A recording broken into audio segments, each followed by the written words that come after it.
Chad Gable is devastated. He's lost the chance to challenge for the Intercontinental Championship, and as he gets to the back, he's met by Otis and Maxine, who try consoling him, but he brushes them off and says, "Forget it, guys. Honestly, what kind of mentor am I if I can't even get the job done myself? I failed the fans, I failed you, but most importantly, I failed my family. The Alpha Academy is closed. It's done. Now leave me alone." Gable is pushing everyone away. He's completely deflated, and he refuses to be someone who begs for another chance, but he doesn't have to, because Adam Pearce approaches him the week after and gives him a shot at the Andre the Giant Memorial Battle Royal, in which the winner gets a future Intercontinental Championship match after WrestleMania. And Gable, like always, hits this with pure tenacity.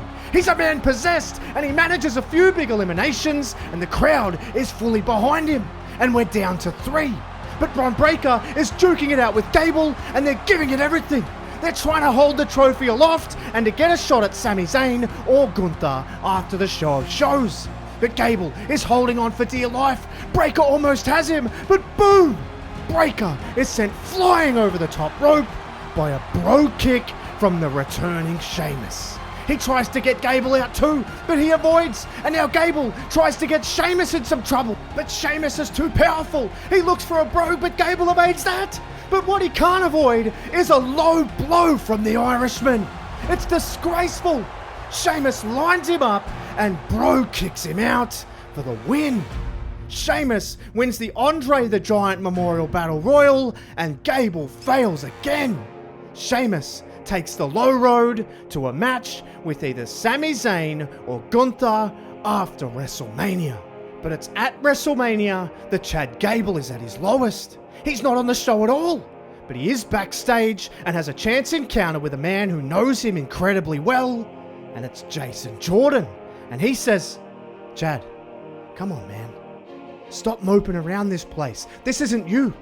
You're driven. You're committed. You're an Olympian. And I hate seeing you like this." But Gable replies and says, "I appreciate you caring for me, but I'm lost. I'm directionless. And this is the first time in my life where I truly have no idea what is next." But Jordan disagrees and says, "Let me make a call. I think I have a direction for you. I've heard about something. So hang tight, keep working, and everything will reveal itself soon. Chin up, champ. I believe in you." What is this direction that Jason Jordan's talking about? We aren't sure yet, but Chad Gable sees the direction Gunther is going, and that is staying atop the mountain as the Intercontinental Champion when he defeats Sami Zayn. And it leaves Sheamus there, ready and willing to take him on to try and capture his first IC title. But not before Gable looks for revenge on Raw when he challenges Sheamus to a match. And like always, he takes it right up to him. But Sheamus isn't interested in a fair fight. Nor is he even interested in the match continuing, because he knows he's in trouble. He clocks Gable with the steel stairs and gets DQ'd, but he doesn't even care. And then right away, here comes the former Alpha Academy, but Sheamus runs riot on them too, smashing them both with the same set of steel stairs. And he doesn't stop there. He annihilates them so badly that even Maxine tries to come out and intervene, but she gets taken out by Candice LeRae. Sheamus has completely snapped, and as Gunther watches on with zero emotion, Sheamus puts an exclamation mark on the beatdown.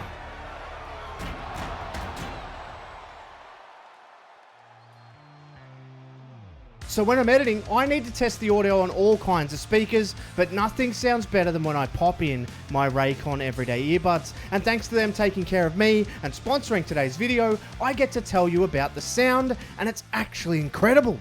The difference is, they're half the price of all those other big brands you're going to see on the shelf, which is why they have tens of thousands of 5-star reviews everywhere you look. But they aren't just for editing. I have a very cultured music taste, which I want to listen to all the time, and with 8 hours of playtime and 32 hours of battery life, I can.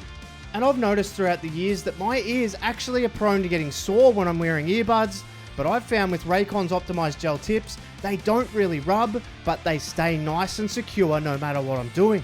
So if you like the look, because I know you're going to love the sound, Help out the channel by clicking the link in the description or go to buyraycon.com/Murfs to get 20% off your Raycon purchase plus free shipping.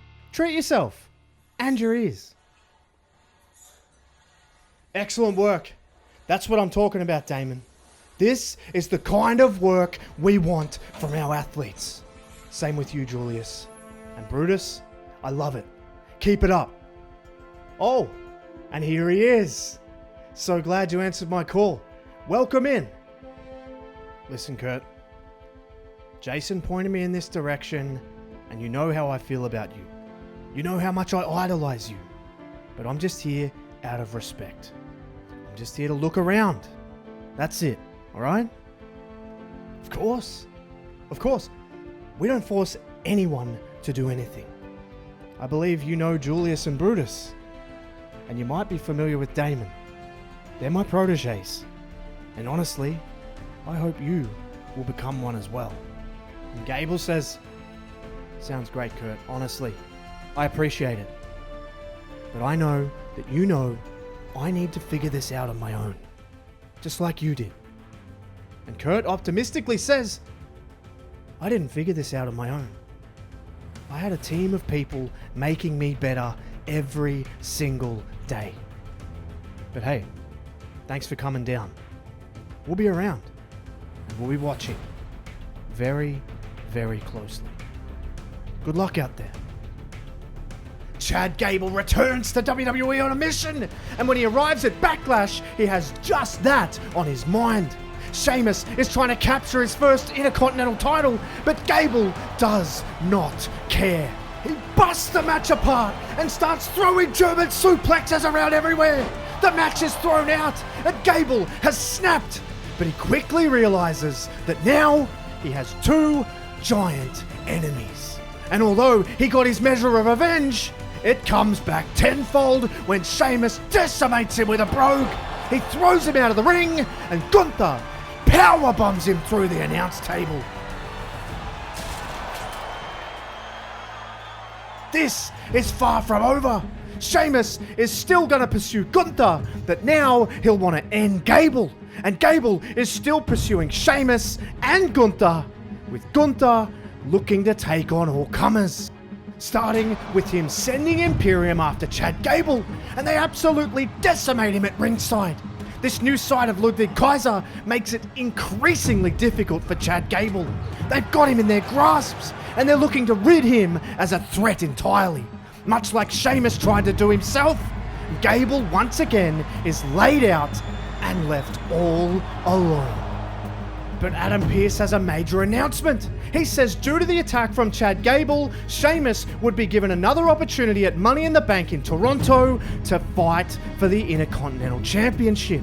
But equally, due to the way Sheamus earned the first shot at Gunther with a low blow to Chad Gable, Gable will be added to the match, making it a triple threat. And they're at each other's throats for weeks. But it's on the eve of Money in the Bank that disaster strikes, when all three men are having a face-to-face and a final word before the big match, and Gunther says, how are we supposed to believe that this little pathetic man, who has barely won a match in 12 months, or this drunken disgrace of a human being, are even remotely capable of being in the same ring with the Ring General? Sheamus, we had a triple threat. Remember? At WrestleMania, that didn't end well for you. And Chad, you've had one too many unearned opportunities. So tell me, what makes you think you can do this? And Gable's answer is simple, and he says, what makes me think I can do this? I've taken you to those deep waters, Gunther. And you know, in your heart of hearts, deep down in your core, that I'm the one who can do it. Because this isn't just about a title for me. This is about my family. This is about my legacy. This just means more. It's pure passion from Gable. But Sheamus is just as passionate, but in his own way. And he says, what makes me think I can do it? This. Sheamus runs at Gunther, looks for a brogue, but he moves, and Gunther slides out of the ring. But Gable grabs Sheamus and smashes him with a German suplex. Sheamus rolls out of the ring and Gable is calling him back in. But then from behind, Gunther chop blocks Gable. Gable lands awkwardly and he's clearly injured. This is devastating.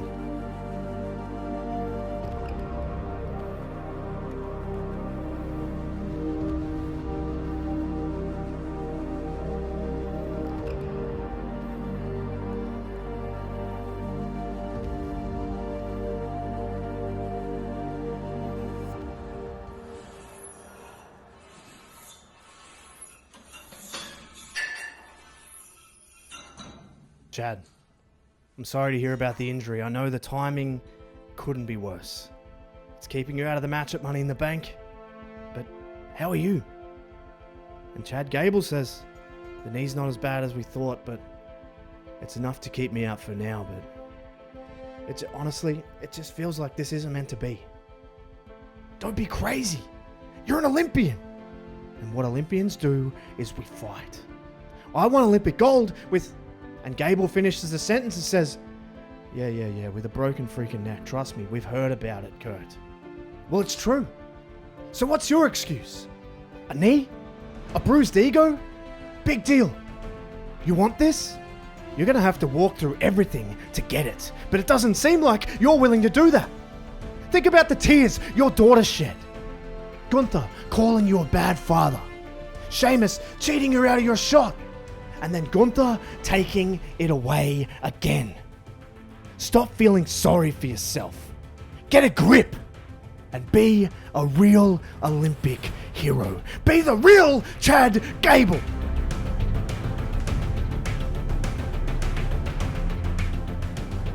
Gunther and Sheamus finally getting the full one-on-one match uninterrupted. And it's brutal. They beat the living hell out of each other. Sheamus is desperate for his first Intercontinental Championship, shown most when he's driven into the canvas with a powerbomb stacked up, but he still kicks out. And Gunther throws everything he's got in the arsenal. But Sheamus will not quit. And after missing a lariat, Gunther is smashed with a bro kick. 1, 2, no! Gunther kicks out now. No man has anything left. And they're exchanging shots, the crowd on their feet, and they continue to trade and trade and trade until Gunther barely gets the better of the exchange and blasts Sheamus with a lariat. He picks him up, hammers him with another powerbomb, and he wins. Gunther retains in nothing short of an instant classic. Gunther just continues to dominate. He's not been pinned one single time on the main roster, but his celebration is cut short. Gable is back. He's nowhere near 100%, but he's in the building. And Sheamus sees him and makes a beeline for him, but he gets wiped out on his way there. It's Damon Kemp, and the crowd rises because they know what this means. Kaiser and Vinci advance on Gable, but of course they're taken out by the Creeds and the crowd erupts now. And then we get 100% confirmation.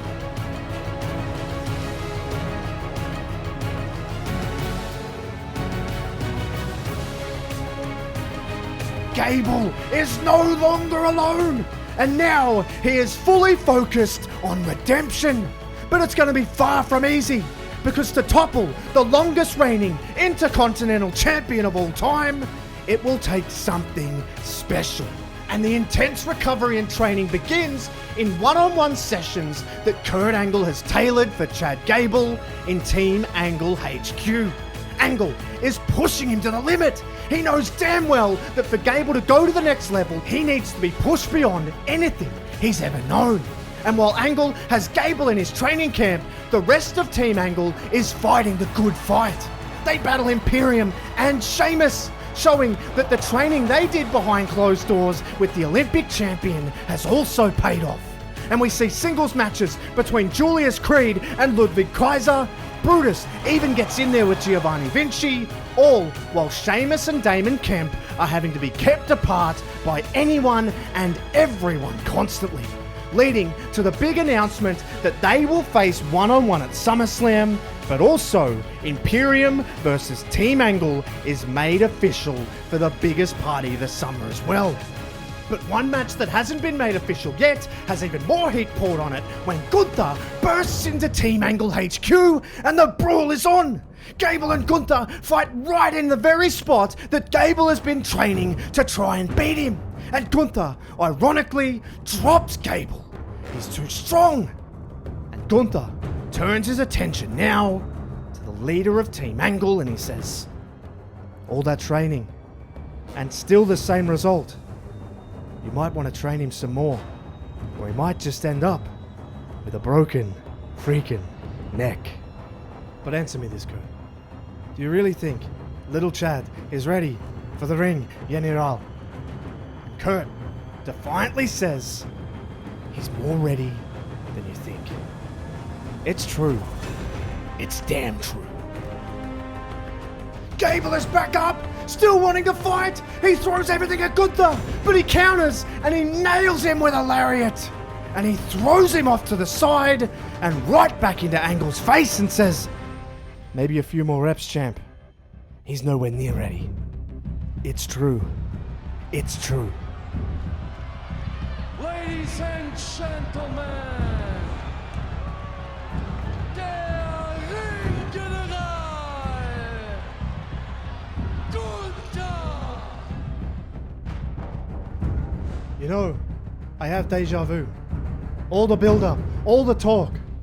Everyone hoping and praying that Chad Gable will be able to beat the unbeatable. But my worry isn't the match. My worry isn't my championship. My worry isn't even Team Angle. No. My concern is his family. His little daughter. Having to witness her father fail again.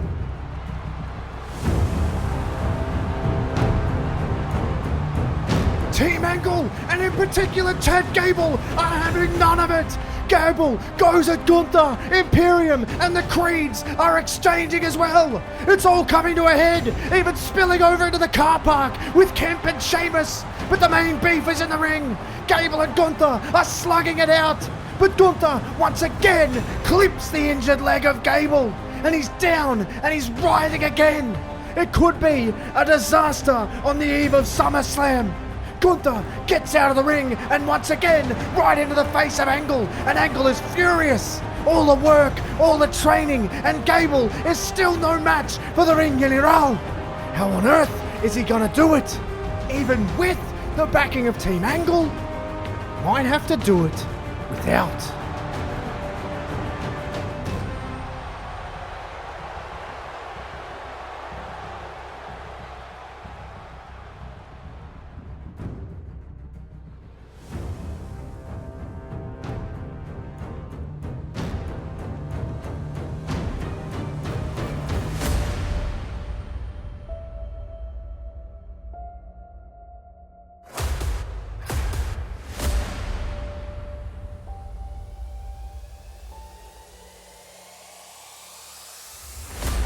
They lock up, one-on-one again for the first time since Gable's heartbreaking loss, and it's a technical masterclass.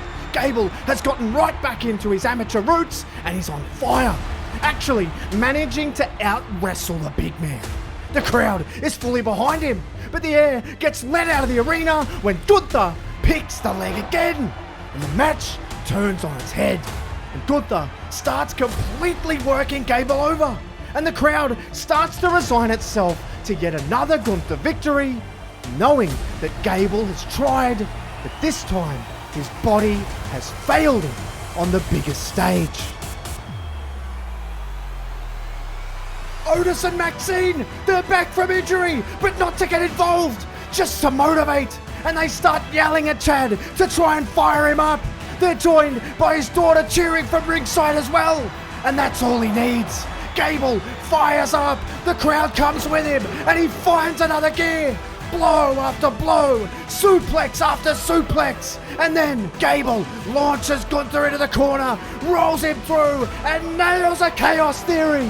But he continues through again, and smashes him with a double, and he's the first man to pin Gunther and end the record-breaking reign. Gable does it! Gable gets redemption! It's one of the most joyous scenes we've seen in years!